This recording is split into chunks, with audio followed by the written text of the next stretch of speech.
श्री गणेशाय नमः। जय माता दी। आप सभी पर भगवान गणेश और माता भगवती की कृपा सदा सर्वदा बनी रहे। प्रिय श्रोताओं, आज की इस वीडियो में हम जानते हैं कि साल 2026 में सकट तिल चौथ यानी कि माघी चौथ कब है, पूजा का शुभ मुहूर्त और चंद्र उदय का समय क्या होगा और इस चौथ के महत्व के बारे में जानेंगे। तो इस वीडियो को अंत तक अवश्य देखिएगा। अगर आपको जानकारी अच्छी लगे तो इस वीडियो को लाइक करके कमेंट बॉक्स में जय श्री गणेश अवश्य लिखें। हर साल माघ मास की कृष्ण पक्ष की चतुर्थी तिथि के दिन सकट तिल चौथ का व्रत रखा जाता है। यह व्रत भगवान श्री गणेश को समर्पित है। इस दिन माताएं अपने पुत्र की लंबी आयु और अच्छे स्वास्थ्य के लिए इस व्रत का पालन करती हैं और चंद्रोदय होने पर चंद्रदेव को अर्घ्य देकर अपना व्रत खोलती हैं। इसे संकष्टी चतुर्थी या तिलकुटा चौथ भी कहा जाता है। यह व्रत माघ मास की कृष्ण पक्ष की चतुर्थी तिथि को रखा जाता है, इसलिए इसे माघी चौथ के नाम से भी जाना जाता है। संकष्टी चतुर्थी हर महीने में आती है, जो कि कृष्ण पक्ष की चतुर्थी तिथि को रखा जाता है। यह व्रत भगवान गणेश को समर्पित है। इनमें से ही सकट चौथ माघ मास की कृष्ण पक्ष की चतुर्थी तिथि को रखा जाता है। इस व्रत में तिलकुट का भोग लगाया जाता है, इसलिए इस व्रत को तिलकुटा चौथ कहा जाता है।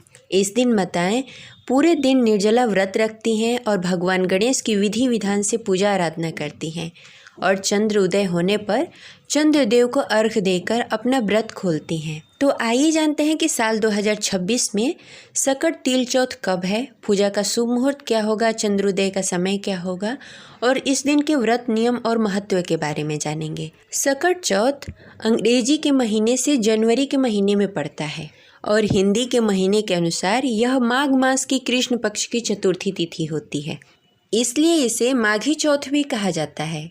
हिंदू पंचांग के अनुसार साल 2026 में सकट चौथ का प्रारंभ 6 जनवरी 2026 को सुबह 8:01 पर होगा।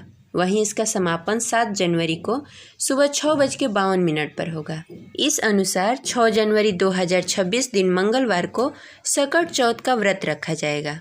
इस दिन चंद्र उदय का समय होगा रात्रि 8:54 पर। आप इस मुहूर्त में चंद्रदेव को अर्घ्य देके अपना व्रत खोल सकते हैं। सकट चौथ विघ्नहर्ता भगवान श्री गणेश को समर्पित है। मान्यता है कि सकट चौथ के दिन व्रत रखकर विधि विधान से नियम पूर्वक भगवान गणेश की पूजा आराधना करने से जीवन के सभी बड़े संकट दूर हो जाते हैं और निसंतान दंपति को संतान सुख भी प्राप्त होता है। इसके साथ ही सकट चौथ का व्रत रखने से संतान की रक्षा होती है और उसके आजीवन में आने वाली सभी बाधाएं दूर हो जाती है। इस दिन भगवान श्री गणेश को तिल और गुड़ के लड्डू बनाकर प्रसाद के रूप में समर्पित किया जाता है। इस दिन प्रदोष काल में भगवान गणेश की विधि विधान से पूजा की जाती है और तिल गुड़ के लड्डू अर्पित किए जाते हैं और इसके साथ ही व्रत कथा का पाठ किया जाता है, क्योंकि सकट चौथ में व्रत कथा के बिना व्रत अधूरा माना जाता है। हमारे चैनल पे ऐसी जानकारी के साथ व्रत कथा भी सुनाई जाती है, तो आप उसका आनंद अवश्य उठाएं। तो ये रही आज की जानकारी। आशा करते हैं आपको अच्छी लगी होगी। तो इस वीडियो को लाइक करें और ज़्यादा से ज़्यादा लोगों को शेयर करें। मिलते हैं अगले वीडियो में। तब तक के लिए हरे कृष्ण, जय श्री गणेश।